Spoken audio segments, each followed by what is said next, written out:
ஓம் விக்னேஸ்வரா போற்றி, ஓம் நவக்கரநர்களை போற்றி. கடகராசி நேர்களுக்கு வணக்கம். சத்தியமாக சொல்கிறாங்க, கடகராசி நேர்கள் வீட்டில் சாமி இருக்குது. சாமி வந்துருச்சு வீட்டுக்கு, நல்ல விதமாக பார்க்கப்படுகிறது. தெய்வத்தோட அனுக்கிறம் வீட்டில் இருக்குது. தெய்வம் உங்கள் கூடயே வரப்போகுது, நல்லபடியாக வச்சுக்கோங்க. இந்த வீடியோ பதிவில் தெய்வம் உங்கள் வீட்டில் இருக்குது, தெய்வத்தோட அனுக்கிறம் உங்களுக்கு இருக்குது. அது எப்படி, அதை பற்றி பார்க்க போகிறோம். அதுபோக ஒரு பரிகார வழிபாடு சொல்கிறேன், அதை தொடர்ந்து செஞ்சீங்கன்னா உங்கள் கஷ்டமெல்லாம் தீர்ந்துடும். கண்டகச்சினி அஷ்டமச்சனிலேருந்து வெளியே இப்போ நல்லா இருக்கிறீங்க. இருப்பினும் அஷ்டமச்சனியோட தாக்கம் கொஞ்சம் இருக்குது. சனி பகவான் வக்கர நிலையில் அடைஞ்சு 8ஆம் இடத்தை நோக்கி இருக்கிறாரு. நவம்பர் 28க்கு மேலே மிகச்சிறப்பாக இருப்பீங்க. ராசிக்கு குரு வராரு அக்டோபர் 18லேருந்து. நல்ல விசேஷம்தான். விரயமெல்லாம் குறைஞ்சிரும். சரியா? விரயம் சுபச்செலவு எல்லாம் குறைஞ்சிரும். அலைச்சல் திருச்சல் எல்லாம் குறைஞ்சி நல்லா இருப்பீங்க. குரு ராசிக்கு வராரு, மிகச்சிறப்பாக பார்க்கப்படுகிறது. ராசிக்கு 5, 7, 9ஆம் இடத்தை பார்க்குறாரு. நல்லாயிருக்கும். சரியா? அதிர்ஷ்டம் கை கொடுக்கும். குலதெய்வத்தோட அருள் கிடைக்கும். ஸோ இந்த வீடியோ பதிவில் தெய்வத்தை பற்றி தான் பேசுகிறேன். உங்கள் குலதெய்வத்தோட நாமத்தை சொல்லுங்கள். ஒரு தெய்வ சங்கல்பம், தெய்வ காரியங்கள், தெய்வ சம்மந்தப்பட்ட விஷயத்தில் நம்ம கலந்துக்கும் போது, கேட்கும்போது, பார்க்கும்போது குலதெய்வத்தை ஒரு தடவைனாச்சும் நினச்சிக்கணும். அதனால் இந்த வீடியோ பார்க்குற கடகராசி நேயர்களுக்கு ஒரு வேண்டுதல் வைக்கிறேன். உங்கள் குலதெய்வத்தோடைய நாமத்தை இதில் டெக்ஸ்ட் பண்ணுங்கள். தெரிஞ்சிச்சுன்னா டெக்ஸ்ட் பண்ணுங்கள். சரியா? இப்போ உங்கள் குலதெய்வம் ஒரு காளியம்மன் அப்படின்னா காளியம்மனே போற்றி, காளியம்மன் துணை, கருப்பசாமி துணை, முருகன் துணை, பெருமாள்னா பெருமாள் துணை அப்படின்னு சொல்லுங்கள். குலதெய்வத்தை சொல்லதை காட்டிலே பேரை டெக்ஸ்ட் பண்ணுறது நல்ல விதமாக பார்க்கப்படுகிறது. சரி நேர்களே, 5ஆம் இடம் வளர்க்குது. குலதெய்வத்தோட அருள் கிடைக்கும். அதிர்ஷ்டம் கை கொடுக்கும். பூர்வ புண்ணியம் சம்மந்தப்பட்ட காரியங்கள் நல்லபடியாக நடக்கும். தாப்பனார் வழியில் நல்ல ஏற்றம் இருக்கும். உங்களுக்கு 20/10/2025 தீபாவளி முதல் மிகச்சிறப்பாக இருக்கும். அன்றைக்கு ராசிக்கு 3ஆம் இடம் வலுப்புறது. 3ஆம் இடத்துல சுக்கிரன் பரிவர்த்தனை யோகத்தில் இருக்கிறாரு. சுகஸ்தானாதிபதி சந்திரன் கூட உங்கள் ராசின சந்திரன் கூட சேர்ந்துருக்கிறாரு. சந்திரன் அன்றைக்கி அஸ்த நட்சத்திரத்தில் நல்ல நிலைமையில் இருக்கிறாரு. நல்ல விதமாக பார்க்கப்படுகிறது. ஸோ சுபலட்சுமியோட யோகம் உங்களுக்கு கிடைக்கிது. சுபயோகம் உங்களுக்கு 20ஆம் தேதியிலேருந்து நடக்குது. சரி நேர்களே, இப்போ கிரக நிலைகள் நல்ல நிலைமையில் தான் இருக்குது. 3ஆம் இடத்துல சுக்கிரன் சந்திரன், அடுத்து 4ஆம் இடத்துல செவ்வாய். 4ஆம் இடத்துல செவ்வாய் இருந்தாலும் குரு பார்வையில் இருக்கிறாரு. அடுத்து 5ஆம் இடத்துக்கு போய் ஆட்சி பெறுவார். புதன் நல்ல நிலைமையில் இருக்கிறாரு.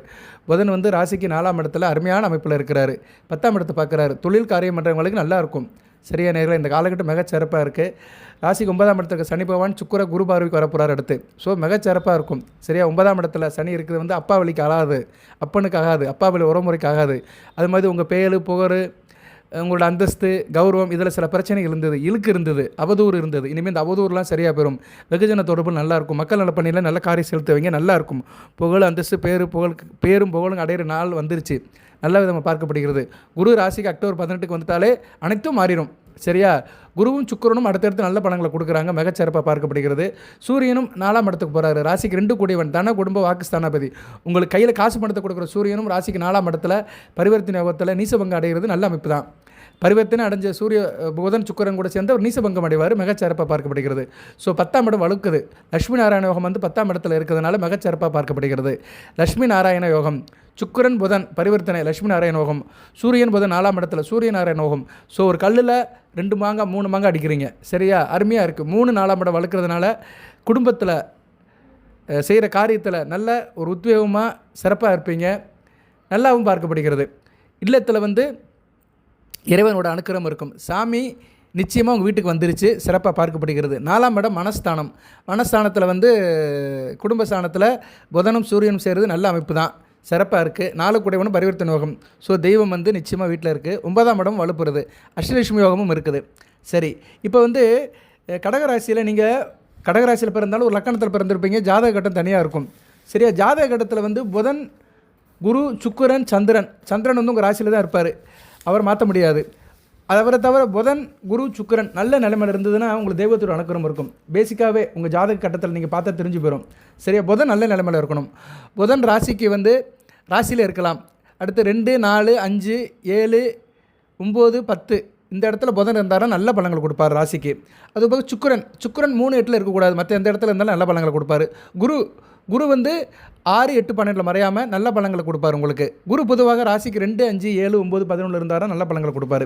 இதெல்லாம் நீங்கள் பார்த்துக்கணும். உங்கள் ஜாதகத்தில் பார்த்துக்கணும். சரியா? ஜாதக இடத்துல பார்த்துக்கணும். லக்கண ரீதியாகவும் இந்த அமைப்பு வரும். லக்கணத்துக்கு தனிப்பட்ட முறையில் லக்கணத்து பலன் சொல்லலாம். ராசிக்கு உங்களுடைய வெளி வட்டார தொடர்புகள், கெமிஸ்ட்ரி, அது எப்படின்னா உங்களுக்கு வீட்டில் நீங்கள் சில செய்கிற காரியங்கள், உறவு முறைகள் நிரந்தரமாக இருக்குது பார்த்தீங்களா, அதெல்லாம் லக்கண ரீதியாக நடக்கும்.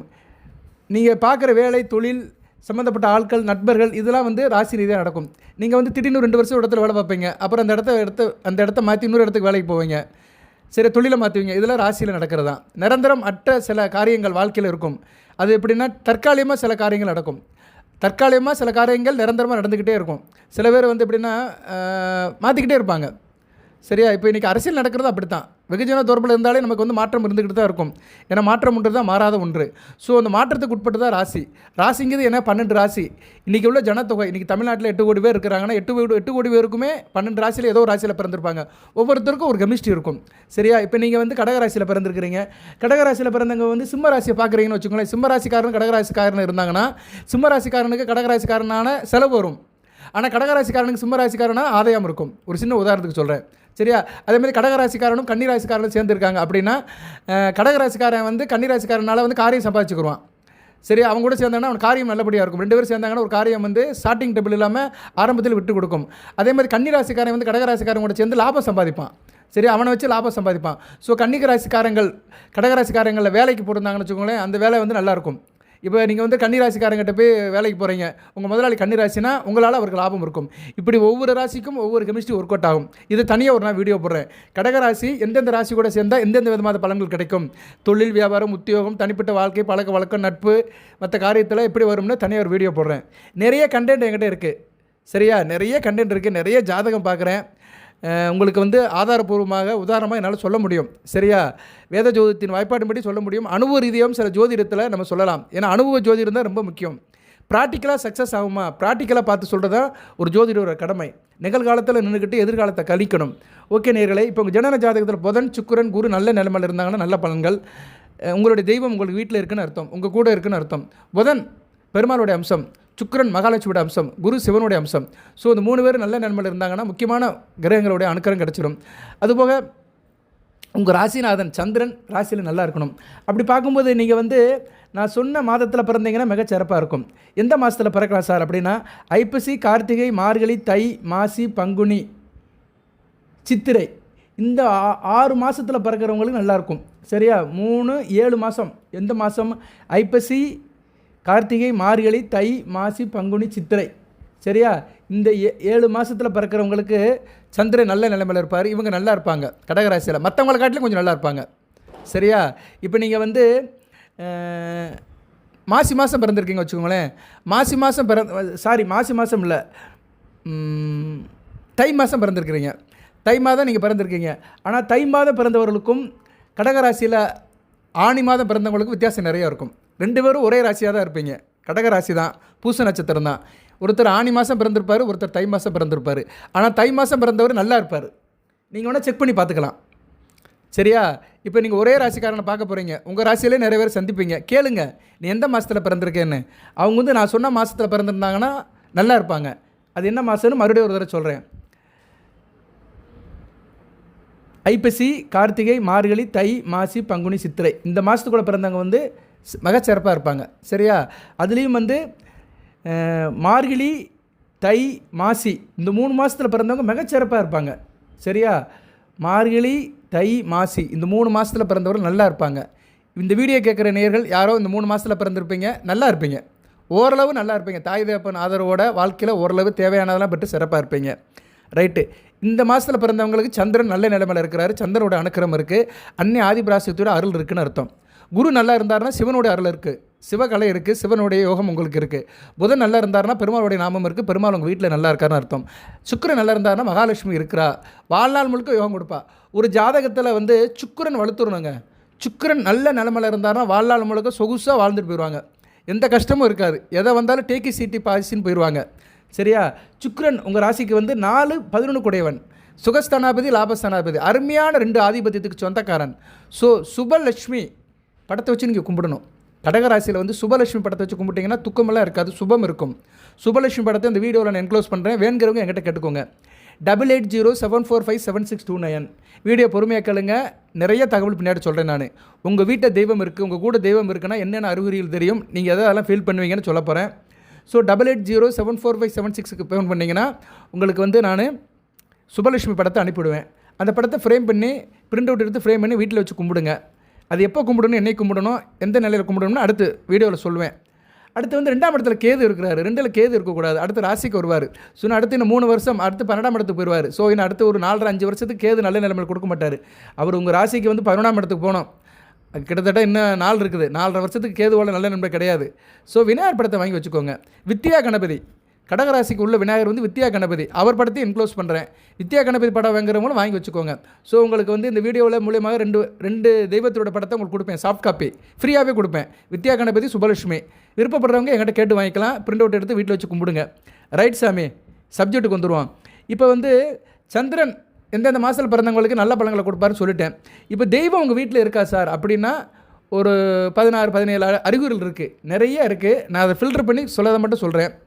நிறைய சொன்னோம்னா வீடியோவில் வந்து அதிகமாகிடும். நிறைய பேர் கேட்பாங்க, சார் சொல்ல வேண்டியது சுருக்கமாக சொல்லிட்டு போ சார், எனக்கு வேலைகள்லாம் நிறையா இருக்குது, சரி அப்படின்னு நினைப்பாங்க. அதனால் எல்லாருடைய நலங்கிறது ஷார்ட்டாக சொல்லிட்டு வீடியோ நிறைய பண்ணுறேன். பொறுமையாக பாருங்கள், லைக் பண்ணுங்கள், சப்ஸ்கிரைப் பண்ணுங்கள். உங்கள் குலதெய்வத்துடைய நாமத்தை சொல்லுங்கள். குலதெய்வம், இஷ்ட தெய்வம், காவல் தெய்வம். ஒரு மனிதனுக்கு 3 தெய்வம் இருக்கும். குலதெய்வம் பரம்பரையாக கும்பிடுறது, அப்பா தாத்தா பாட்டையும் போட்டே கும்பிடுறது. இஷ்ட தெய்வம் நீங்கள் ஒரு இஷ்ட தெய்வத்தை வச்சுருப்பீங்க, அந்த கோயிலுக்கு அடிக்க தூரம் போவீங்க, அது உங்களோட இஷ்ட தெய்வம். சரியா? அடுத்து வந்து காவல் தெய்வம். நீங்கள் இருக்கிற இடத்துல ஊரில் ஒரு காவல் தெய்வம் இருக்கும். அந்த தெய்வத்துக்கு வந்து ஊரில் கொண்டாடுவாங்க. நீங்கள் இருக்க தெருவில் பூஜை புனஸ்காரம் எடுப்பாங்க, அது வந்து உங்கள் காவல் தெய்வம். ஸோ ஒரு தனி மனிதனுக்கு வந்து 3 தெய்வமும் இருக்கும். இதை ஜாதக புத்தகத்தில் பார்த்துடலாமா சார்? கண்டுபிடிக்கலாம். சரியா? காவல் தெய்வத்தை வந்து 2 4ஆம் இடத்தை வச்சு சொல்லலாம். இஷ்ட தெய்வத்தை 9ஆம் இடத்தை வச்சு சொல்லலாம். 5ஆம் இடத்தை வச்சு குலதெய்வத்தை சொல்லலாம். சரியா? இந்த அமைப்பு இருக்குது. இதுக்கு நான் தனியாக ஒரு வீடியோ போடுறேன். சரியா? 3 தெய்வங்கள் எப்படி உங்களை வந்து வாழ்க்கையில் உங்களுக்கு ஒரு முன்னேற்றத்தை கொடுக்கும்னு தனியாக ஒரு வீடியோ சொல்கிறேன். அந்த லிங்கையும் கொடுக்குறேன் உங்களுக்கு நான். இப்போ வந்து நீங்கள் தெய்வம் உங்கள் கூட இருக்குது சார், கடகராசியில் பிறந்தவங்களுக்கு தெய்வம் கூட இருக்குது, வீட்டில் இருக்குது அப்படின்னா எப்படி கண்டுபிடிக்கலாம்னா, உங்களுக்கு அதிகாலையில் முழிப்பு வந்துடும். பிரம்ம முகூர்த்தம்னா பிரம்ம முகூர்த்தம் 4 to 6க்குள்ளே உங்களுக்கு முழிப்பு வருதுன்னா உங்களுக்கு தெய்வம் உங்கள்கிட்ட இருக்குன்னு அர்த்தம். 4 to 6க்குள்ளே முழிப்பு வரும். சில பேருக்கு முழிப்பு வரும். சரியா? வந்து அவங்க வேலையெல்லாம் செய்ய ஆரம்பிச்சிட்டிங்கன்னா தெய்வம் உங்கள் வீட்டில் இருக்குது. அப்படி உங்களுக்கு வந்து 4 to 6 முழிப்பு வந்துருச்சு, அடுத்து என் கடமைகளை செய்கிறேன், காலை கடனெல்லாம் முடிச்சுட்டு நான் வந்து என் வேலைகளை பார்க்குறேன் அப்படின்னு நினைக்கிறவங்க காலையில் எந்திரிச்ச உடனே என்ன செய்யணும்னா உள்ளங்கையை தான் பார்க்கணும். உள்ளங்கை 2 கையை அப்படியே தேய்ச்சிட்டு உள்ளங்கையை பாருங்கள். அப்படியே உள்ளங்கையை பார்த்துக்கிட்டு வித்யா கணபதியே நமகன்னு ஒரு 11 தடவை சொல்லுங்கள். ஓம் வித்யா கணபதியே நமக, ஓம் வித்யா கணபதியே நமக, ஓம் வித்யா கணபதியே நமகன்னு ஒரு 11 தடவை சொல்லிவிட்டு காரியத்தை செய்யுங்க. இதுக்கு வந்து குளிக்கணும் வைக்கணும்னு ஒன்றும் கிடையாது. காலையிலே இறை நாமத்தை நினைக்கிறோம். சரியா? நெஞ்சம்தான் நமக்கு கோயில். நெஞ்சமே கோயில், நினைவே சுகந்தம், பூஜை கொள்ள வர பராபரமே. ஸோ பிரம்ம முகூர்த்தத்தில் எந்திக்கிறவங்களுக்கு வந்து தெய்வம் கூட இருக்குது, தெய்வம் வீட்டில் இருக்குன்னு அர்த்தம். அதுபோல் காலையில் எழுந்துச்சுனே உங்கள் காதில் சில சத்தங்கள் கேட்கும். சங்கு ஒலி, மணி ஓசை, ஆலய மணி, பக்கத்து வீட்டில் பூஜை பண்ணுற சத்தம், இல்லைனா மந்திரம் சொல்கிறது, தெய்வீக பாடல்கள், மைக் செட்டில் போடுறது, இப்படி ஒரு ஆன்மீக சம்மந்தப்பட்ட தகவல்கள், ஒளிகள் இதெல்லாம் கேட்டுச்சுன்னா நல்ல விதம் பார்க்கப்படுது. சர்ச்சில் அடிக்கிற மணி, இல்லைனா பள்ளிவாசலில் ஓதுகிற அந்த என்ன சொல்லுவாங்க அதுக்கு பேர், ஓதுவாங்கள துவா பண்ணுவாங்களா அது பேர். இதெல்லாம் வந்து உங்கள் காதில் கேட்டுச்சுன்னா பான் அப்படிம்பாங்க. ஏதோ ஒரு வார்த்தை இருக்குது அதுக்கு, அந்த வார்த்தை நமக்கு தெரியல. அந்த காலையில் அவங்க நமஸ்த் பண்ணுவாங்கள்ல, அந்த சத்தம்லாம் கேட்டுச்சுன்னா இறையர்கள் உங்களுக்கு இருக்குன்னு அர்த்தம். அடுத்து போக வந்து வீட்டில் நீங்கள் குளிக்கிறீங்க, குளித்து முடிச்சோடனே சூரிய நமஸ்காரம் பண்ணணும். நீங்கள் எத்தனை மணிக்கு குளித்தாலும் சரி. சில பேர் அதிகாலையில் குளிச்சுருவாங்க, அந்நேரம் சூரிய உதயம் இருக்காது. அவங்க சில பேர் அதிகாலையில் எழுந்திரிச்சிட்டு குளிச்சுட்டு கடமையை செய்ய ஆரம்பிச்சிருவாங்க. சில கோயிலுக்கு குறுக்கில் இருக்கிறவங்க, முக்கியமான வேலைக்கு போகிறவங்களாம் காலையில் குளிச்சுட்டு பூஜை பண்ணிவிட்டு அப்படியே வீட்டுக்கு போயிடுவாங்க. இருந்தாலும் வந்து நீங்கள் காலையில் குளித்து முடித்தாலுமே சூரியனை நினச்சிக்கணும். சரியா? சூரியனை நினச்சிக்கோங்க, மனசார நினச்சிக்கோங்க. ஏன்னா சூரியன் தான் ஆத்மகாரகன், இந்த பிரபஞ்சத்துக்கு ஒளியை கொடுக்குறவன். ஒளி தத்துவம் தான் இங்கே இருக்குது. தெய்வங்கள் கோயிலில் இருந்தாலுமே அந்த கோயிலில் இருக்கிற தெய்வங்களுக்கு வந்து சக்தியை கொடுக்குறது சூரியன் தான். குடிமரத்தின் வழிமாகவும் கோபுர கலசத்தின் மூலியமாகவும் சக்தியை கொடுக்குற சூரியன் தான். குடிமரம் வெளியே அப்படியே வானோக்கி இருக்குது, அது மூலிமா சூரிய ஒளிப்பட்டு உள்ளே போகுது, உள்ளே போய் கருவறைக்கு போகுது. ஸோ அதனால தான் குடிமரத்துக்கும் கருவறைக்கும் இடையில யாரும் நிற்க மாட்டாங்க. சரியா? ஒரு தொடர்பு இருக்கும், ஒரு கொடி தொடர்பு இருக்குது. குடிமரத்துக்கும் கர்ப்ப கிரகத்தில் இருக்கிற தெய்வத்துக்கும் இடையில ஒரு கொடி தொடர்பு இருக்குது. அதுபோல் கோபுர கலசத்தில் நவதானமெல்லாம் போட்டிருப்பாங்க. அது ஒரு பெரிய சப்ஜெக்ட், அதுக்குள்ளே போட்டிருப்பாங்க. அந்த கும்பாபிஷேகம் நடக்கும்போது எடுத்து மாற்றுவாங்க. அந்த கோபுர கலசத்தில் சூரிய ஒளிப்பட்டு அந்த கலசம் மூலியமாக உள்ளேயும் அந்த சூரிய சக்தி உள்ளே போகும். ஸோ கருவறைக்கு கருவறையில் இருக்கிற தெய்வத்துக்கு 2 வழியாக சூரியனுடைய சக்தி கிடைக்குது, சூரிய சக்தி கிடைக்குது. அதனால தான் கருவறை வந்து எப்பவுமே சக்தி வடிவமாக இருக்குது. அது சக்தி வடிவமாக இருக்கிறதுனால தான் நமக்கு வந்து அருளை கொடுக்குது. ஸோ தெய்வத்துக்கே வந்து சக்தியை கொடுக்குறது சூரிய பகவான் தான். இந்த பிரபஞ்சத்துக்கே சக்தியை கொடுக்குறவன் சூரிய பகவான் தான். உயிரினங்கள் மனிதனாக பிறந்தாலும் சரி, ஜீவராசிகளை பிறந்தாலும் சரி, தாவரமாக பிறந்தாலும் சரி, எல்லாத்துக்குமே வந்து ஒரு ஆத்ம ஒளியை உயிரை கொடுக்குறவர் சூரியன் தான். அதனால தான் சூரியனை வந்து ஆத்மகாரகம் அப்படிங்கிறோம். ரைட் நேர்களே, அதனால் சூரியனை நினச்சிக்கோங்க. முடிஞ்ச அளவு சூரிய நமஸ்காரம் பண்ணிவிட்டு பூஜை பண்ணுறது ரொம்ப நல்லது. சரியா? நீங்கள் அப்படி சூரிய நமஸ்காரம் பண்ணிவிட்டு வீட்டில் மாடியில் சூரிய நமஸ்காரம் பண்ணிவிட்டு அப்படி வரும்போது கருட தரிசனம் பார்த்தீங்கன்னா கண்டிப்பாக தெய்வம் கூட இருக்குன்னு அர்த்தம். இது கருட தரிசனம் கிடைக்கிறது ரொம்ப அபூர்வம். கிடச்சிச்சின்னா நல்ல விசேஷம். சில மலைப்பாங்கான இடத்துல நீர்நிலைகளில் தான் கருட தரிசனம் கிடைக்கும். மரங்கொடி செடி மலைப்பாங்கான இடத்துல கருடன் இருப்பார்.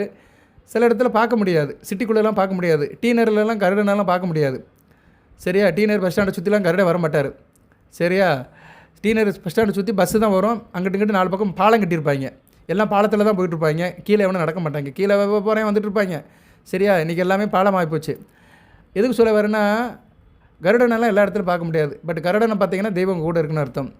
அதுபோல் பூஜை குளிச்சு முடிச்சிட்டிங்க, பூஜை அறை நோக்கி வரீங்க. அந்நேரம் நறுமணம் உங்கள் நாசிக்கு வருது. ஒரு மல்லிகைப்பூ மனம், பக்தி மனம், ஒரு நறுமணம் வந்துச்சுன்னா தெய்வம் உங்களை அழைச்சிட்டு போகுதுன்னு அர்த்தம்.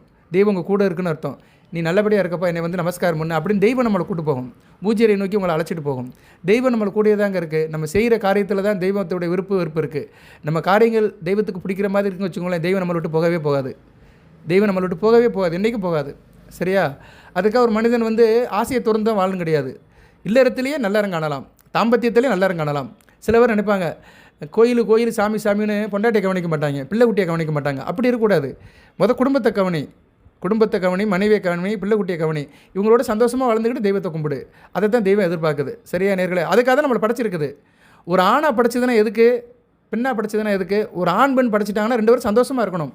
அவங்க மனதளவில் சந்தோஷமாக இருக்கணும். தாம்பத்திய வாழ்க்கையில் ஈடுபடணும். கல்யாணம் பண்ணி பிள்ளை குட்டிலாம் பெற்று சந்தோஷமாக பரிபூர்ணமாக இருந்தால் தான் அந்த வாழ்க்கை பரிபூர்ணம் அடையும். அதுக்காக தான் கடவுள் வந்து ஒன்று மனிதனாக படைச்சிருக்கிறாரு. ஆணாவும் படைச்சிருக்கிறாரு, பெண்ணாவும் படைச்சிருக்கிறாரு. சில பேர் நான் கல்யாணமே பண்ண மாட்டேன், பிரம்மச்சாரியாக சாமியாக கும்பிட்டுட்டு கோயில் ஓரமாக போயிட்டு காலத்தை கடைப்பேம்மா, அவனுக்கு சாமி எட்டி பார்க்காது. நீ பிரம்மச்சாரியாக இரு, வேணா சொல்லலை. ஆனால் வந்து மனசில் ஒரு எண்ணம் இருந்துக்கிட்டே இருக்கும். ஒரு ஓரத்தில் ஒரு எண்ணம் இருக்கும், பெண் சுகம் நமக்கு கிடைக்கலையே, பெண் சுகம்னா என்னன்னு தெரியாமல் இருப்பாங்க. ஸோ அது குறை தானே.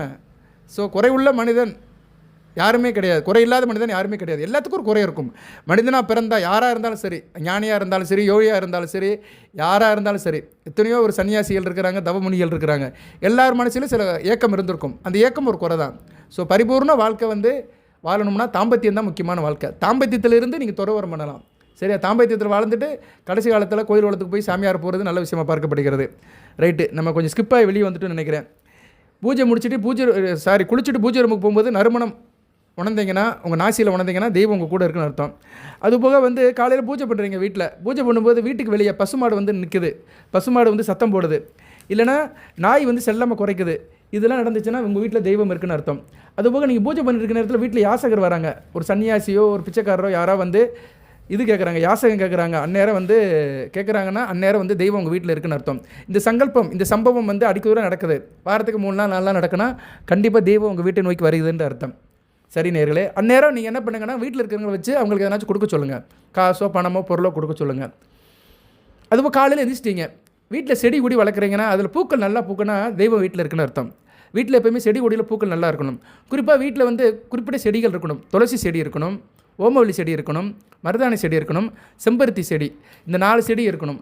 கருவேப்பிலை இருக்குது மிகச்சிறப்பு. ஸோ இந்த பஞ்ச செடிகள், பஞ்சம் அப்படி சொல்கிறோம், பஞ்ச தாவரங்கள் இருக்கணும். துளசி செடி, ஓமவல்லி செடி, கருவேப்பிலை செடி, மருதாணி செடி, செம்பருத்தி செடி. சரியா? செம்பருத்தி பூவில் முருகப்பெருமான் இருக்கிறார், மருதாணியில் மகாலட்சுமி இருக்கிறார், ஓமவல்லியில் வந்து லட்சுமி கடாசினியம், துளசியில் வந்து பெருமாள் இருக்கிறாரு. இன்னொன்று என்ன சொன்னேன்? ஆமாம், 5 தான். சரியா?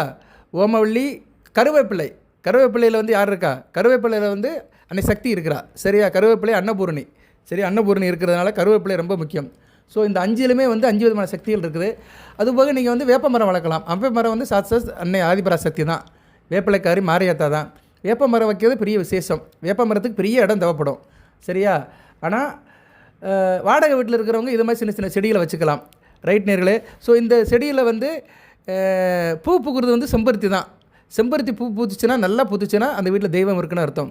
அதுபோல் சில வீட்டில் குடிமுல்லையெல்லாம் வச்சுருப்பாங்க. அரளிச்செடி இருக்கும். அரளிச்செடி முருகப்பெருமானோட அம்சம். அரளிச்செடியை வந்து சிவன் முருகன் விநாயகர் சக்திக்கு போடலாம். சரியா? அதனால் அரளிப்பூ பூக்குது, செவ்வரளியோ வெள்ளரளியோ பூக்குறதாலும் அங்கே தெய்வ சக்தி வீட்டில் இருக்குன்னு அர்த்தம். அரளிச்செடி வீட்டில் வைக்கலாம். சில பேர் காமன் வார்டெலாம் வைக்க விடாமல் அரளிச்செடி வைக்கலாம், அதனால் தப்பு கிடையாது. ரைட். அடுத்து வந்து காலையில் உங்கள் வீட்டில் பொதுவாக காலையில்னு இல்லை, காலையிலே சொல்லுவோமே, காலையில் 8 மணிக்குள்ளே ஆந்தியை பார்த்தீங்கன்னா அன்னை மகாலட்சுமியோட அனுக்கிரகம் இருக்குது, அஷ்டலட்சுமியோட அனுக்கிரகம் இருக்குது. ஆந்தியை பார்க்கணும். ஆந்தி எல்லா இடத்துலையும் பார்க்க முடியாது. ஒரு கிராமப்புறம், மரம் சம்மந்தப்பட்ட இடம், ஒதுக்குப்புறமான இடத்துல தான் பார்க்க முடியும். அப்படி பார்த்தீங்கன்னா உங்களுக்கு சிறப்பு. சரியா? தெய்வ கடாட்சியம் இருக்குன்னு அர்த்தம். ஆந்தியை பார்க்கணும். ஆந்தியை பார்க்குறது மிகச்சிறப்பு. அடிக்கு தூரம் ஆந்த கண்ணில் படுதுன்னா உங்களுக்கு வந்து நல்ல காயில் காசு பெற வரப்போது, மகாலட்சுமியோட அனுக்கிரகம் கிடைக்க போகுதுன்னு அர்த்தம். ஏன்னா மகாலட்சுமியோட வாகனம் ஆந்தை தான். அடுத்து வந்து வீட்டில் எப்போயுமே வந்து அழுக்கு துணி இருக்கக்கூடாது. அழுக்கு துணி வைக்காதீங்க. அழுக்கு துணி அப்பப்போ கசக்கி காய போட்டுருங்க. கந்தல் துணி இருக்கக்கூடாது. கந்தல் துணியெலாம் இருந்துச்சுன்னா வெளியே போட்டுருங்க, இல்லைனா பாத்திரக்காரங்கிட்ட கொடுத்து அதை காசு ஆக்கிடுங்க. வீட்டில் கந்தல் துணி இருக்கக்கூடாது, அழுக்கு துணி இருக்கக்கூடாது. இதெல்லாம் இல்லாமல் இருந்துச்சுன்னா கண்டிப்பாக தெய்வம் வீட்டில் இருக்கும். அதுபோல் வீட்டில் உப்பும் அரிசியும் தீரக்கூடாது. உப்பு வந்து மகாலட்சுமி, அரிசி வந்து சந்திரன். சந்திரனுங்கிறது சக்தி. ஸோ சக்தியும் லட்சுமி வீட்டோடு இருக்கணும்னா எப்போயுமே வீட்டில் உப்பு அரிசி தட்டுப்பாடு இருக்கக்கூடாது. அது தீர்றதுக்கு முன்னாடி வாங்கி வச்சுருங்க. உப்பை எப்போயுமே கடன் கொடுக்காதீங்க. யார் கேட்டாலும் கொடுக்காதீங்க. உங்கள் பெத்த பிள்ளை கேட்டாலும் உப்பை கொடுக்காதீங்க. போய் கடையில் வாங்கிக்கோன்னு சொல்லிட்டு காசை வேணால் கொடுத்துருங்க. உப்பு எப்போயுமே கடன் கொடுக்கக்கூடாது. அதுமாதிரி 6 மணிக்கு மேலே அரிசி யாருக்கும் கடன் கொடுக்காதீங்க. ஸோ இதெல்லாம் கொடுக்காமல் இருந்தீங்கன்னா வீட்டில் கண்டிப்பாக தெய்வம் இருக்கும். சத்தியமாக தெய்வம் உங்கள் வீட்டிலே இருக்கும். சரியா? உண்மை. அடுத்து உங்கள் வீட்டில் போர்வெல் போட்டுருக்கிறீங்க, போர் வாட்டர் வருது. போர் வாட்டர் வந்து நல்லா இருக்குது, டேஸ்ட்டாக இருக்குன்னா சத்தியமாக பூமி தாயோட அனுக்கிரகம் இருக்குது, மகாலட்சுமி உங்கள் வீட்டில் இருக்கான்னு அர்த்தம். அடுத்து வந்து உங்கள் செயல்பாடுகள்.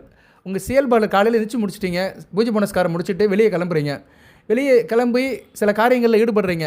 அதில் வந்து அந்த காரியம் ஆரம்ப கட்ட நிலையில் நல்லா இருக்குன்னு வச்சுக்கோங்களேன், உங்களுக்கு வந்து தெய்வத்தோட அனுக்கிரகம் இருக்குன்னு அர்த்தம். எந்த ஒரு காரியமாக இருந்தாலும் சரி, எந்த ஒரு காரியமும் ஆரம்ப கட்டத்திலேயே அது நல்லபடியாக முடிஞ்சிச்சுன்னா தெய்வ அனுக்கிரகம் இருக்குன்னு அர்த்தம். ஸோ ஆரம்ப கட்ட வெற்றியை கொடுக்குறது தெய்வங்கள் தான். உங்களுக்கு ஆரம்பிக்கிற காரியம் தடை இல்லாமல், ஸ்டார்டிங் டேபிள் இல்லாமல், ஒரு ஸ்பீடு பிரேக் இல்லாமல் நடக்குன்னா தெய்வம் கண்டிப்பாக உங்கள் கூட இருக்குன்னு அர்த்தம். அதை நல்லபடியாக நீங்கள் பயன்படுத்திக்கோங்க, நல்லபடியாக வச்சுக்கோங்க. அதுபோக வந்து உங்கள் வீட்டில் எப்போயுமே வந்து இது இருக்கக்கூடாது, எது பசி பட்டின்னு இருக்கக்கூடாது. பசி இருக்கணும். பசி இருந்தால் தான் மனுஷனுக்கு சாப்பிட முடியும், சாப்பிட்டா தான் வாழ முடியும், உடம்புல சத்து கிடைக்கும். ஆனால் பசி பட்டினி இருக்கக்கூடாது. எப்போ பார்த்தாலும் பிள்ளைகள் பசிக்குது, அதை வாங்கி கொடு, இதை வாங்கி கொடுன்னு வீட்டில் வந்து ஒரு போராட்டம் இருக்கக்கூடாது. பசி பட்டினி தாக்கம் வீட்டில் இருக்கக்கூடாது. அந்தளவுக்கு வீட்டை நீங்கள் மெயின்டைன் பண்ணணும். அப்படி இருந்துச்சுன்னா வீட்டில் வந்து தெய்வம் இல்லைன்னு அர்த்தம். ஸோ வீட்டில் எப்போயுமே பிள்ளைகளுக்கு வந்து பசி பட்டினி இருக்குன்னு பசி பட்டினி வராமல் பார்த்துக்கோங்க. அதோட தாக்கம் அதிகமாக இருக்கக்கூடாது. சில குடும்பத்தில் இருக்கும். சரியா? எப்போ பார்த்தாலும் பிள்ளை அது வேணும் இது வேணும்னு ஆனால் அலைஞ்சு திரியுங்க. சரியா? எது கிடைக்கும்னு அலைங்க. சில குடும்பத்தில் இருக்குது. சரியா? ஏன்னா குடும்பம் கஷ்டப்படுவாங்க. கஷ்டம்னா என்ன? அங்கே தெய்வத்தோட அனுக்கிரகம் இல்லைன்னு அர்த்தம். தெய்வம் அனுக்கிரகம்னா கஷ்டப்பட மாட்டான், நல்லா இருப்பான்னு அர்த்தம். நல்லா படிப்பான், உத்தியோகத்துக்கு போவான், வேலைக்கு போவான், சம்பாதிப்பான், நல்லபடியாக குடும்பத்தை வச்சுக்குருவான், நோய்நொடி இல்லாமல் காலத்தை கடிப்பான். நிறைய பேர் பார்க்குறோமில்லங்க. இன்றைக்கி நாட்டில் வந்து சில பேர் பணக்காரனவே இருக்கிறான், அவனுக்கு எந்த பிரச்சனையும் இல்லை, நல்லா வாழ்கிறான். 80 வயசு வரைக்கும் வாழ்கிறான், 90 வயசு வரைக்கும் வாழ்கிறான், நல்ல ஏகபோகமாக ஜாலியாக இருக்கிறான். தாத்தா முதலமைச்சர், மகை முதலமைச்சர், பேரன் துணை முதலமைச்சர். நம்ம நாட்டில் பார்க்குறோம், நம்ம தமிழ்நாட்டிலே நடக்குது. முத்தமிழ் அறிஞர் கலைஞர் முதலமைச்சர், அவர் மகன் மு.க. ஸ்டாலின் இப்போ இருக்கிறவர் முதலமைச்சர், அவர் மகனும் முதலமைச்சர். இது எதனால் நடக்குது சார்னா அவங்க ஜாதகத்தில் அப்படி இந்த அமைப்பு இருக்குது. முப்பிறவியில் செஞ்ச புண்ணியம், போன பிறவியில் செஞ்ச புண்ணியம், அவங்க தகப்பன் தாத்தா பாட்டி செஞ்ச புண்ணியம். சரியா? இதில் நான் அரசியல் பேசுகிறேன், ஆனால் கண் கூட பார்க்குறோம், நடக்கலை, சாத்தியப்படுது, கண்ணுக்கு முன்னாடி நடக்குதே சார். இதில் விமர்சனங்கள் 1000 இருந்தாலுமே கண்ணுக்கு முன்னாடி நடக்கல, ஒரு காரியம் நடக்குதில்ல, அதை நம்ம தவிர்க்க முடியல. அதுக்குள்ளே தான் வாழ்கிறோம். சரியா? இப்போ நான் தமிழ்நாட்டில் தான் இருக்கிறேன், உங்களால் தான் வாழ்கிறேன். இதை என்னால் தவிர்க்க முடியல, ஏற்று தானே போகிறோம். இப்படி நிறைய நடக்குது. தமிழ்நாட்டில் மில்ல இல்லை, மற்ற நிறைய இடத்துல நடக்குது. ஒரு மில்லு ஓனராக இருப்பார், அவர் மகை மறுபடியும் ஓனராக வந்துடுவார், அவன் பேரனும் ஓனராக இருப்பான், 4 தலைமுறையாக அந்த மில்லை பார்த்துட்டு இருப்பாங்க. அந்த மில்லு டெக்ஸ்டைல் மில்லு ஓடும். ராஜபாளையத்தில் நிறைய மில்லு இருக்குது. சரியா? ராஜபாளையத்தில் ராஜபாளையம் மில்லு, அடுத்த சரி நிறைய மில்லுகள்லாம் இருக்குது. அந்த மில்லுலலாம் அவங்க அப்படியே பரம்பரையாக அவங்க வந்து நிர்வாகம் பண்ணிட்டே வராங்க, நல்லா இருக்கிறாங்க, கோடிக்கணக்கில் சம்பாதிக்கிறாங்க. இதுக்கெல்லாம் என்ன காரணம்? பூர்வ புண்ணிய செயல்பாடுகள். அவங்க தாத்தா பாட்டி பரம்பரையில் இருக்கிறவங்க நல்ல சாமி கும்பிட்டுருப்பானுங்க, நல்ல தர்ம காரியம் பண்ணியிருப்பானுங்க, தான தர்மம் கல்வி அறக்கட்டளை அது இது நிறைய செஞ்சுருப்பாங்க. அந்த புண்ணியம் வந்து பிள்ளைகளுக்கு சேர்ந்து நல்ல விதமாக பார்க்கப்படுகிறது. இது மாதிரி நமக்கு வேணும்னா நம்ம சில நல்ல காரியங்கள் பண்ணணும், தெய்வம் நம்ம கூடயே இருக்கும். ரைட் நேர்களே, சில விஷயத்தை நம்ம யோசனை பண்ணி தான் பார்க்கணும், உண்மையும் கூட. அடுத்து பார்த்தோம்னா இறைவலை வந்து சாப்பாடு வைக்கக்கூடாது. இறைவலை வந்து சாதம் மரிச்சுனா தண்ணி ஊற்றுருங்க, சாப்பிட்ட பாத்திரத்தை கழுவி வச்சுருங்க, சிங்கில் வந்து கொட்டிடாதீங்க, அப்படியே பாத்திரத்தை போட்டுறாதீங்க. சிக்கன் மட்டன் சாப்பிட்டு அப்படியே நைட்டு முழுக்க கிடக்கூடாது, அதெல்லாம் சுத்தம் பண்ணிவிட்டு பாத்திரத்தை கழுவி வச்சுட்டு தான் படுக்க போகணும். அப்படி செஞ்சிங்கன்னா கண்டிப்பாக தெய்வம் வீட்டில் இருக்கும். பொதுவாக தெய்வம் வந்து கிச்சன்லேயும் பூஜை அறையிலும் தான் இருக்கும், அடுப்பங்கரையிலையும் பூஜை அறையிலும் தான் தெய்வம் இருக்கும். பூஜை அறையில் வந்து வடிவமாக இருக்கும், சொருவமாக இருக்கும், போட்டாவும் இருக்கும், லிங்கமாகவும் இருக்கும், உருவமாகவும் இருக்கும், நம்ம செய்கிற ஆத்மசக்தியாகவும் இருக்கும், பூஜை புனஸ்காரம் மந்திர ஒளியாகவும் இருக்கும். அடுப்பங்கரையில் வந்து சமையல் பொருள் இருக்கும், அஞ்சரை பட்டியில் இருக்கும், மிளகு, ஏலக்காய், சீரகம், வெந்தயம் இதிலெல்லாம் தெய்வம் இருக்கும், இதிலெல்லாம் மகாலட்சுமி இருக்கா. சரியா, ஒவ்வொரு உப்புள்ள மகாலட்சுமி இருக்கா, அரிசியில் சக்தி இருக்கா. சரியா, ஸோ தெய்வங்கள்லாம் எல்லாம் கலந்து இருக்குது. நம்ம சாப்பிட்ற உணவுப் பொருள்களே தெய்வத்தோட தாக்கம் நிறையா இருக்குது. எண்ணெயில் சனி பகவான் இருக்கிறாரு. சரியா, துவரம்பருப்பில் முருகன் இருக்கிறாரு. கொண்டக்கடலையில் வந்து குரு பகவான் இருக்கிறாரு. கோதுமையில் வந்து சூரியன் இருக்கிறாரு. ஸோ எல்லாம் நம்ம யூஸ் பண்ணுறோம். உளுந்தில் வந்து ராகு பகவான் இருக்கிறாரு. சரியா நேரில் இப்படி நிறைய ஒரு நாள் வீடியோ போடுறேன், யார் யார் எங்கே இருக்காங்கன்னு. போர் அடிக்கும். கடகராசியில் இவன் என்னடா என்னமோ சொல்லிட்டு இருக்கிறேன், அவர் இருப்பார் இவர் இருப்பாருன்னு. எல்லாம் இருக்க தானே செய்யுது. சாமியே இல்லைன்னு சொல்கிறான், அவனும் நல்லா தானே இருக்கிறான். இவன் விழுந்து சொல்கிறான், அதில் சாமி அங்கே இருக்கிறாரு, தூணில் இருக்கிறாரு, துரும்பில் இருக்கிறாருன்னு. இருக்க தான் செய்கிறாரு. நம்பினா நடராசன். சரியா, நம்புங்க, நல்லபடியாக இருங்க. அதுபோது வீட்டில் வந்து பொதுவாக ஆண்கள் வந்து வீட்டுக்குள்ளே தம் அடிக்கூடாது, சிகரெட்டு குடிக்கூடாது. ஆண்கள் வந்து பொதுவாக சிகரெட்டு குடிக்காதுங்க. அப்படி குடிக்கிறது இருந்தால் மாடிக்கு போயிருங்க, வெளியே போயிருங்க. அதுமாதிரி வீட்டில் வந்து செவ்வாய் வெள்ளி முக்கியமான நாட்களுக்கு வந்து மாமிசம் சாப்பிடக்கூடாது, மது அருந்தக்கூடாது. ஆண்கள் வந்து மது அருந்தக்கூடாது. ஆண்களுக்கு உள்ளது வந்து மது சிகரெட்டு வீட்டுக்குள்ளே குடிக்கூடாது. அது மாதிரி நல்ல நாளுகளுக்கு வந்து அமாவாசை பௌர்ணமி நல்ல நாளுகளுக்கு வந்து மாமிசம் சாப்பிடக்கூடாது. இப்போ உங்களுக்கு தசை நடக்கும், புனர்பூசம் பூசம் ஆயில்யம். ஆயிலிய நட்சத்திரத்தில் பிறந்தவங்களுக்கு புதன் திசை, கேது திசை, சுக்கிர திசை, சூரிய திசை, சந்திர திசை நடக்கும். ஸோ இந்த திசை நடக்கும் போதெல்லாம் அந்தந்த கிழமைக்கு உண்ட எந்த திசை நடக்குதோ அந்த கிழமைக்கு வந்து நான்வெஜ் சாப்பிடக்கூடாது. இப்போ உங்களுக்கு வந்து சூரிய திசை நடக்குதுன்னா ஞாயிற்றுக்கிழமை நான்வெஜ் சாப்பிடக்கூடாது. சந்திர திசை நடக்குன்னா திங்கக்கிழமை நான்வெஜ் சாப்பிடக்கூடாது. செவ்வாய் திசை நடக்குன்னா செவ்வாய்க்கிழமை நான்வெஜ் சாப்பிடக்கூடாது. ஸோ இப்படி தசைக்கு ஏற்ற மாதிரி நீங்கள் வந்து பழக்க வழக்கத்தை வச்சுக்கணும். சுக்கிர திசை நடக்குன்னா வெள்ளிக்கிழமை சாப்பிடக்கூடாது. பூச நட்சத்திரத்தில் பிறந்தவங்களும் சுக்கிர திசை நடக்கும். சனி திசை, புதன் திசை, கேது திசை, சுக்கிர திசை ஒரு 50 வயசுக்குள்ளே நடக்கும். ஸோ நீங்களாம் என்ன பண்ணணும்னா வெள்ளிக்கிழமை நான்வெஜ் சாப்பிடக்கூடாது, தவிர்க்கணும். அந்த தசாநாதனுடைய நாள் கிழமை அன்றைக்கி நான்வெஜ் சாப்பிடாம இருந்தீங்கன்னா சூப்பராக இருக்கும். சில பேர் என்ன பண்ணுவாங்கன்னா சுக்கிர திசை நடக்கும், வெள்ளிக்கிழமை சுக்கிர ஓரையில் நான்வெஜ் சாப்பிட்டுருப்பானுங்க. வெள்ளிக்கிழமை அந்த மதியம் 1 to 2 தான் லஞ்ச ஊரில் கரெக்டாக வரும்.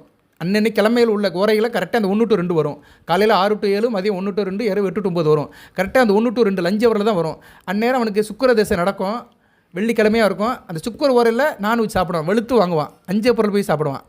இல்லைனா குமார் மெஸ்ஸில் போய் சாப்பிடுவான், அம்மா மெஸ்ஸில் போய் சாப்பிடுவான். இல்லைனா செட்டிநாடு மெஸ்ஸு எத்தனையோ இருக்குது, காரைக்குடி, அவர் இவர் விருதுநகர், எத்தனையோ பேர் மாற்றி மாற்றி கண்டதை போட்டு திங்கிறானுங்க. அங்கே போய் உட்காந்து வலுக்கட்டு கட்டுவான். அவனுக்கு நல்லா இருக்காது. உனக்கு கிழமையே ஒத்துப்போல ராஜா. உனக்கு சுக்கிர தசை நடக்குது, வெள்ளிக்கிழமை நீ சுக்கிர வரையில் போய் நட்டமணி வட்டன் சாப்பிட்டேன்னா எப்படி இருக்கும்? நல்லா இருக்காது.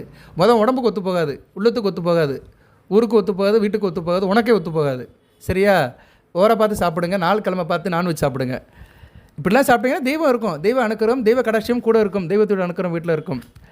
அடுத்த வீட்டில் 5 வயசுக்கு உட்பட்ட பெண்கள் இருக்கணும், 5 வயதுக்கு உட்பட்ட பெண் குழந்தைகளோட நடமாட்டம் இருக்கணும். அந்த குழந்தைகள் வந்து காலைல கொலுசு போட்டுட்டு அங்கிட்டு ஓடி ஆடிச்சுன்னா கண்டிப்பாக தெய்வம் வீட்டில் நிரந்தரமாக இருக்கும். அதுவும் பெண்கள் கொலுசு போட்டு வீட்டில் இருக்கணும். சரியா, வீட்டில் கொலுசு போட்டு அங்கிட்டு கொலுசு சத்தம் கேட்கணும். கொலுசு சத்தம் கிடச்சுன்னா வீட்டில் வந்து துர்சக்தியெலாம் வெளியே போயிடும், தெய்வ சக்தி வீட்டில் இருக்கும். அதுவும் பெண்கள் வந்து வீட்டில் வந்து காலையில் முத்தத்தில் வந்து சாணம் தொளிக்கணும். இது கிராமத்தில் நடக்கும், நகரத்துலலாம் நடக்காது. ஏன்னா நகரத்தில் வந்து ஃப்ளாட் இருக்கும், ஃப்ளாட்லலாம் தொளிக்க முடியாது. அப்படி இருக்கிறவங்க என்ன பண்ணுங்கன்னா வீட்டில் நடவாசலில் என்ன பண்ணுங்கன்னா நிலையில் வந்து தண்ணியோட கொஞ்சம் பன்னீர் சேர்த்துக்கோங்க. பன்னீர் பாட்டில் வீட்டு இருந்துச்சுன்னா 2 சொட்டு பன்னீரை தேய்ச்சிட்டு வெளியே தொளிச்சு விட்ருங்க. உங்களுக்கு வந்து மகாலட்சுமியோட அனுக்கிறம் கிடைக்கும். அந்நேரம் வந்து உங்களுக்கு சத்தம் கேட்குது, மாட்டு சத்தம், கழுதை சத்தம் கிடச்சுன்னா நல்ல விதமாக பார்க்கப்படுகிறது. குறிப்பாக மாட்டு சத்தம் கேட்கும், கழுதை சத்தம்லாம் இப்போ கேட்குறதுக்கு வாய்ப்பு ரொம்ப கம்மி. சிட்டிக்குள்ளெலாம் கேட்காது. இப்போலாம் வந்து இப்போ நான் இருக்கிற இடத்துல மதுரையிலே கழுதையை பார்க்க முடியல, சென்னையிலலாம் பார்க்க முடியாது, சென்னை கோயம்புத்தூர் சிட்டிக்குள்ளெலாம் பார்க்க முடியாது. சரியா, கோயம்புத்தூரில் போயிட்டு காந்தி கிராமத்தில் பஸ் ஸ்டாண்டு பக்கத்தில் வீடு இருக்குது, காந்திபுரம் பஸ் ஸ்டாண்டு பக்கத்தில் கழுதையை பார்க்க முடியாது. ஏன்னா கழுதையெல்லாம் இன்றைக்கி காணாமல் போயிடுச்சு, தொழிலும் மாறி போச்சு, கழுதையும் போயிடுச்சுல. சில இடத்துல பார்க்கலாம். சரியா, பழனி அடிவாரத்தில், மருதமலை அடிவாரத்தில் வேணால் பார்க்கலாம். எங்கிட்ட அடிவாரத்தில் மலையை ஒட்டி இருக்குங்க கழுதைகள். கொடைக்கானலில் வேணால் பார்க்கலாம். எதுக்கு சொல்ல வரேன்னா கழுதை சத்தம் கேட்குறது மிக நல்லதாக பார்க்கப்படுகிறது. அதிகாலையில் நம்ம காலை வேலையில் சில நேரத்தில் கழுதை சத்தம் கேட்குறது வந்து நல்ல விதமாக பார்க்கப்படுகிறது. அது வந்து நல்லாவும் இருக்கும். சரி நேயர்களே, இதெல்லாம் நீங்கள் பார்க்குறது சரி, உணர்றது சரி, நல்ல விதமாக பார்க்கப்படுகிறது. அடுத்து வந்து காலையில் வீட்டை விட்டு கிளம்புறீங்க, வேலை விட்டு கிளம்புறீங்க. அந்நேரம் வந்து மயில் சத்தம், குயில் சத்தம், மயில், குயில், கிளி, மைனா இதில் பார்த்தாலும் சரி, இந்த சத்தம் கேட்டாலும் சரி, உங்களுக்கு அந்த காரியம் நல்லபடியாக முடியும். சரியா நேயர்களே, இதெல்லாம் நல்ல விதமாக பார்க்கப்படுகிறது. இந்த பட்சிகள்லாம் வந்து சில இது உணர்த்தும். பறவைகளுக்கெல்லாம் ஒரு மொழி இருக்குது, பட்சி சாஸ்திரம். அதன்படி அது சில சொல்லும். சரியா, அதை வந்து நீங்கள் கேட்டிங்கன்னா நல்ல விதமாக பார்க்கப்படுகிறது. அது என்ன சொல்லுது நமக்கு தெரியாது, பட் அந்த சத்தங்கள் கேட்கணும். காலையிலே பறவைகள் சத்தம் கேட்கணும். சரியா, காக்கா கரையிறது கேட்கணும், குயில்கள் கூவுறதை கேட்கணும், கிளிகள் சத்தம் போடும் அதை கேட்கணும், மயில் சத்தம் கேட்கணும். மதுரையில் தென்பரங்குன்றத்துக்கு பின்னாடி, மலைக்கு பின்னாடி தென்பரங்குன்றம் இருக்குது, மயில் சத்தம் கேட்கும். ஸோ அந்த தென்பரங்குன்றத்தை வாழ்கிற மக்களுக்கெல்லாம் மயில் சத்தம் கேட்குறது நல்ல விதமாக பார்க்கப்படுகிறது. அது ஒரு ஆரம்ப கட்டம் நல்லது. சரியா, அப்படி சிலதை பாசிட்டிவாக எடுத்துக்கணும். ஓகே, இதெல்லாம் இருந்துச்சுன்னா உங்களுக்கு தெய்வம் கூட இருக்குன்னு அர்த்தம். இப்படி நிறைய சொல்லிட்டு போகலாம் நேயர்களே, நிறைய செய்யலாம். இதெல்லாம் இருந்துச்சுன்னா தெய்வத்தோட அணுக்கிறோம் கண்டிப்பாக இருக்குது. உங்கள் வீட்டில் நிச்சயமாக தெய்வம் இருக்குன்னு அர்த்தம். இதெல்லாம் ஒரு பாசிட்டிவ் சக்தி. சரியா? நேர்மறை சக்திகள் வீட்டில் இருக்கும். இந்த சக்தி வந்து வீட்டில் இருக்கணும்னா நீங்கள் ஒரு காரியம் பண்ணணும். என்றைக்கு பண்ணணும்னா வருகிற 20/10/2025 தீபாவளி அன்னைக்கு பண்ணணும். தீபாவளி அன்னைக்கு வந்து ராசிக்கு 3ஆம் இடத்துல சுக்கிரனும் சந்திரனும் சேர்ந்து இருக்கிறாங்க. உங்கள் ராசிநாதன் வந்து ஹஸ்த நட்சத்திரத்தில் சுக்கிரன் கூட சேர்ந்து இருக்கிறாரு. நல்ல அமைப்பு. சரியா? இந்த அமைப்பு வந்து மிகச்சிறப்பாக பார்க்கப்படுகிறது. வைபவ லட்சுமி யோகம் அப்படிமோ. இந்த வைபவ லட்சுமி ராஜயோகம் வந்து உங்களுக்கு மிகச்சிறப்பாக வெற்றியை கொடுக்கும். அன்றைக்கி காலையில் என்ன பண்ணுறீங்கன்னா 9:15 to 10:15 சுபலட்சுமி படத்தையும் விநாயகர் படம் வித்யா கணபதி படத்தையும் வீட்டில் வச்சு நமஸ்காரம் பண்ணி கும்பிட்ருங்க. இல்லை சார் அப்படின்னா நீங்கள் வீட்டில் இருக்கிற லட்சுமி படத்தையும் விநாயகர் படத்தை கும்பிடுங்க. ஆக்சுவலாக தீபாவளியே வந்து மகாலட்சுமி கும்பிட்றது தான், லட்சுமி பூஜை தான் அது. ஏன்னா அன்றைக்கி சத்யபாமா தான் வந்து நரகாசுரனை கொண்டிருக்கு. கிருஷ்ணர் கொள்ளலை, சத்யபாமா தான் கொண்டிருக்குது. அதனால தான் தீபாவளி கொண்டாடுறோம். நம்ம சில குடும்பத்தில் தெலுங்கு பேசுகிறவங்களாம் லட்சுமி பூஜை கும்பிடுவாங்க, தீபாவளிக்கு மறுநாள் கும்பிடுவாங்க. சரியா? பலகாரம் வச்சு கும்பிடுவாங்க. ஆந்திராவில் நடக்க ஒரு விஷயம்லாம் அப்படி தான் இருக்குது. ஸோ தீபாவளி அன்றைக்கி நீங்கள் வந்து கண்டிப்பாக சுபலட்சுமி, கடகராசிக்கு சுபலட்சுமியும் வித்யா கணபதியும் வச்சு கும்பிட்டிங்கன்னா உங்களுக்கு அடுத்தடுத்து வரிய நாட்கள் மிகச்சிறப்பாக இருக்கும். தெய்வம் உங்கள் வீட்டிலேயே இருக்கும். பூஜை பண்ணும்போது என்ன பண்ணுறீங்கன்னா கெண்டியில் வந்து 3 விதமான பூக்கள் போடுறீங்க. என்னென்ன பூக்கள் போடுறீங்க சார் அப்படின்னா மல்லிகை அல்லது முல்லை, அடுத்து அருகம்புல், அடுத்து வந்து வேப்பைலை. இது 3ஐயும் போட்டுறீங்க. 3ஐயும் போட்டு நமஸ்காரம் பண்ணுங்கள். விநாயகர் நாமம் சொல்லுங்கள், அஷ்டலட்சுமி நாமம் சொல்லுங்கள். அதுபோக லக்ஷ்மியோட சுலோகம் ஒன்று இருக்குது, அது சமஸ்கிருதத்தில், அது நான் சொல்கிறேன். அந்த சுலோகம் வேணுங்கிறவங்க என்கிட்ட கேட்டுக்கோங்க. சரியா? அந்த சுலோகத்தை வாங்கிட்டீங்கன்னு வச்சுங்களேன், வீட்டில் செல்வம் அப்படியே இருக்கும். அஷ்டலட்சுமி மந்திரத்தை சொல்லலாம். அஷ்டலட்சுமி மந்திரம் வந்து சமஸ்கிருதத்தில் இருக்குது. நமஸ்தே கமலவாசினி தேகமே தனப்பிராப்தி நித்தியம் சித்தர் பதுமே சதா. இதை நீங்கள் சொல்லலாம். இல்லைன்னா குபேர மந்திரம் இருக்குது, அதை வந்து நீங்கள் தமிழில் சொல்லலாம். குபேர மந்திரத்தையும் நான் அனுப்புகிறேன். ஓம் யாஷாக நமக, ஓம் குபேராய நமக, ஓம் வைஷ்ணவராய நமக, ஓம் தனதாதியாதை நமக, ஓம் தனதானிய ஸ்மிருதி நமக. சரியா? இதை வந்து நீங்கள் சொல்லலாம். விநாயகர் மந்திரம் உங்களுக்கு தெரியும். சரியா? அல்லல் ஓம், அல்வினை ஓம், அன்னை வீட்டில் பிறந்த தொல்லை ஓம், போகாதேரம் ஓம், நல்ல குணமதா மரணை கோபுரத்தில் ஓம், கணபதி கைதொல்கால். அதை சொல்லிவிட்டு எதை சொன்னாலும் சரி விநாயகர் மந்திரத்தை சொல்லிட்டு வித்யா கணபதியை நமகன்னு சொல்லிட்டு இதெல்லாம் சொல்லுங்கள். நம்பிக்கை வச்சு செய்யுங்க. சரியா? நான் ஆயிரக்கணக்கான ஜோசியரம், ஆயிரக்கணக்கான ஜாதகம் பார்த்துருக்குறேன். 10,000க்கு மேலே பார்த்துருக்குறேன். நிறைய பேருக்கு நிறைய சொல்லி நல்லா இருக்கிறாங்க. சரியா? நிறைய பேர் என்கிட்ட அந்த ஃபோட்டோலாம் அனுப்புவாங்க. அவங்க வீட்டில் பூஜை பண்ணுறது வைக்கிறது. நான் சொன்ன பின்னாடி நம்ம இதை சொல்கிறேன், அந்த சூட்சும வழிபாடு மந்திரங்கள் எல்லாம் சொல்லி நல்லா இருக்கும் சார், பிரச்சனை எல்லாம் தீர்ந்து போச்சு, வீட்டில் சுகமாக இருக்கும், நோய் நொடியெல்லாம் தீர்ந்துருச்சு, நல்லா இருக்குது, என் பிள்ளைக்கு நல்ல வேலை கிடச்சிருச்சு, வரன் கிடச்சிருச்சு அப்படின்னு சொல்கிறவங்களே நிறையா இருக்காங்க. அரசாங்க வேலை கிடச்சிருந்து கூட நிறைய பேர் சொல்லியிருக்கிறாங்க. நான் சில இதை முகூர்த்தம் பார்த்து சொல்லுவேன். ஒவ்வொரு ராசிக்கும் சில சூட்சும வழிபாடு இருக்குது. அதை வந்து அந்த நேரம் பார்த்து செஞ்சுட்டோம்னா நல்ல விதமாக பார்க்கப்படுகிறது. ஸோ 20/10/2025 ஐபிசி 3 திங்கக்கிழமை காலையில் 9:15 to 10:15 இந்த மந்திரத்தை வச்சு பூஜ்யம் முடிங்க. அதுபோக வீட்டில் தீபாவளி கொண்டாடுங்க, பலகாரம் செய்யுங்க, துணிமணி கட்டுங்க, எல்லோரும் எண்ணெய் தேய்ச்சி குளிச்சுருங்க. சீக்கா போட்டு குளிங்க, அரக்கு வாங்கி குளிக்கணும். சரியா? சீக்கா போட்டு தலை தேய்ச்சி குளிக்கணும், எண்ணெய் தேய்ச்சி குளிக்கணும். ஷாம்பெலாம் போடக்கூடாது, மற்ற நாள் போட்டுக்கோங்க. தீபாவளி அன்றைக்கி அரக்கு போட்டு தான் தேய்க்கணும். இதெல்லாம் செஞ்சோம்னா வாழ்க்கையில் நல்லாயிருக்கும். சரியா? ஒரு பீடை போய் நல்லபடியாக இருக்கும், வாழ்க்கை ஃப்ரெஷ் ஆகும். வாழ்த்துக்கள், எல்லாம் நல்லபடியாக இருக்கும். அந்த கிண்டியில் வச்ச தண்ணி இருக்குது பார்த்தீங்களா, அந்த 3 பூக்கள் போட்டது அருகம்புல்லாம் போட்ட தண்ணியை மறுநாள் காலையில் செவ்வாய்க்கிழமை என்ன பண்ணுறீங்கன்னா பூஜை பண்ணிவிட்டு அதை எடுத்து வீட்டில் தெளிச்சிருங்க. வீட்டில் 4 மூலையில் தெளித்து விட்டிங்கன்னா நல்ல விதமாக பார்க்கப்படுகிறது. சரியா? ஹாலு, டைனிங், பெட்ரூம், கிச்சன் இதெல்லாம் இடத்துலையும் தெளித்து விட்டுருங்க. தெளிக்கும் போது ஓம் சுபலட்சுமி நமக, அஷ்டலட்சுமி நமக, ஆதிலட்சுமி நமக, தனலட்சுமி நமக, தானியலட்சுமி நமக அப்படின்னு அஷ்டலட்சுமி பேரை சொல்லிட்டு தெளிச்சிட்டிங்கன்னா வீட்டு கீழே பாதத்தில் தெளிக்கணும். கால் மீதி பதாத இடத்துல கார்னரில் தெளிக்கணும், மூலையில் தெளிக்கணும். மூலையில் போய் நம்ம நிற்க மாட்டோம். சரியா? அந்த மூலையில் அப்படி லைட்டாக கொஞ்சம் 4 சொட்டு அப்படியே தெளிச்சுட்டு அப்படியே வீடு முழுக்க காட்டிட்டிங்கன்னா அப்படியே மகாலட்சுமி உங்கள் வீட்டில் வாசம் பண்ணுவாள். தெய்வம் அப்படியே வீட்டில் இருக்கும். உங்கள் குலதெய்வமோ இஷ்ட தெய்வமோ காவல் தெய்வமோ அப்படியே வீட்டில் வந்து உட்காந்துக்கிறோம். சரியா? அவங்க வீட்டில் உட்காந்துக்கிறோம், எந்த பிரச்சனையும் இருக்காது, நல்லபடியாக நடக்கும். சரியா? கோயிலுக்கெல்லாம் நீங்கள் போகிறதுலாம் அடுத்த விஷயம். வீட்டுக்குள்ளேயே தெய்வத்தை நீங்கள் உருவாக்கி உரியேற்றி நீங்கள் வச்சுக்கலாம். அதுக்கு டெய்லி நமஸ்காரம் பண்ணணும். சரியா? நமஸ்காரம் பண்ண வந்துக்கிட்டே இருக்கும். பூச நட்சத்திரத்தை பிறந்தவங்களுக்கு முதல் சனி மகா திசை நடக்கும். அடுத்து வந்து புதன் திசை, கேது திசை. அந்த திசை நான் தானே கும்பிடணும், தினமும் கும்பிடணும்.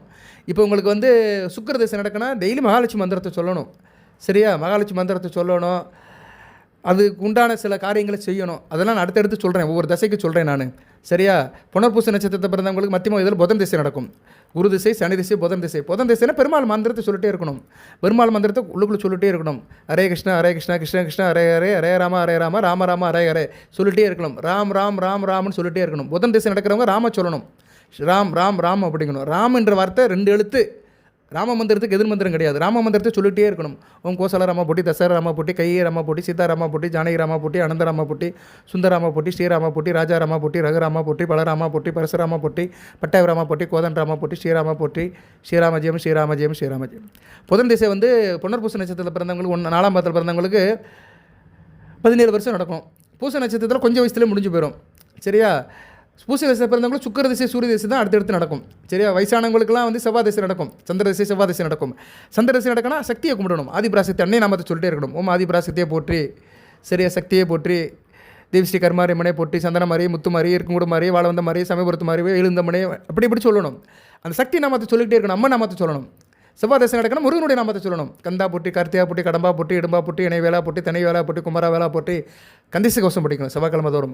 இதெல்லாம் தொடர்ந்து செய்யணும். அந்த தசை நடக்கும்போது அந்த தசாநாதனை வந்து டெய்லி வணங்கணும். நீயே தான் எனக்கு துணை, உன்னை விட்டு போக மாட்டேன், உன்னை விட மாட்டேன் அப்படின்னு டார்ச்சர் பண்ணணும். எப்படி குழந்தை அடம் பிடிக்குதோ அது மாதிரி தெய்வத்தை வந்து பிடிச்சிக்கணும். சிக்கன் பிடிச்சின்னு சிவநாமத்தை, சிவனுடைய காலுகளை அப்படின்னு சொன்ன மாதிரி உங்களுக்கு என்ன தசை நடக்குதோ அந்த தசாநாதனுடைய செவ்வான முருகன் காதத்தை பிடிச்சிக்கணும். சரியா? வந்தவனையும் வருகின்ற வல்லிவனையும் கந்தன் என்று சொல்ல கலைஞடுமே, சிந்தனர் செவ்வாய் என்று திருநீர் அணிவருக்கு மேவ வராத வினை. பிடிச்சிக்கணும். ஒன்றும் நடக்காது, எந்த பிரச்சனையும் வராது. தலைக்கு ஒரு தலைப்பானோட முடிஞ்சிடும். வினையெல்லாம் தீர்ப்பான் வேலவன். ரைட் நேர்களே, பலன்களையும் சொல்லியிருக்கிறேன், வீட்டில் தெய்வ முறையத்தையும் சொல்லியிருக்கிறேன். பலன்கள்லாம் ஒரு பக்கம் இருக்கட்டும், இதை மட்டும் செய்யுங்க, எல்லாம் நல்லபடியாக நடக்கும். பிரச்சனை தரும், நல்லபடியாக இருப்பீங்க. எல்லாம் இறைவன் கடகராசி நேயர்களுக்கு சில சௌபாகியத்தையும் சில ஐஸ்வர்யத்தையும் சில நன்மையும் கொடுப்பார். அனைத்து வளநலங்களை பெற்று தேக ஆரோக்கியத்துடன் தீர்க்காலுடன் நீரோடு வாழ்க, நிறைந்த வளம் பெறுக. அனைவருக்கும் தித்திக்கும் தீபாவளி நல்ல வாழ்த்துக்கள். தீபாவளி முதல் உங்களுக்கு மிகச்சிறப்பாக இருக்குது. கிரக நிலைகள்லாம் நல்லா இருக்குது. ராசியில் குரு வந்துடுவார். தீபாவளி 20ஆம் தேதி 18ஆம் தேதியே வந்துடுவார். 2 நாளுக்கு முன்னாடி குரு வந்து உட்காந்துருவார். குரு வந்தாலே சாமி வந்துருச்சுன்னு அர்த்தம், குருசாமி வந்துருச்சுன்னு அர்த்தம். ஸோ குருசாமி வந்துட்டாலே எல்லா சாமியும் வந்துடும். வாழ்த்துக்கள், நன்றி, நல்லதே நடக்கட்டும். தித்திக்கும் தீபாவளி நல்வாழ்த்துக்கள். வாழ்த்துக்கள், நன்றி.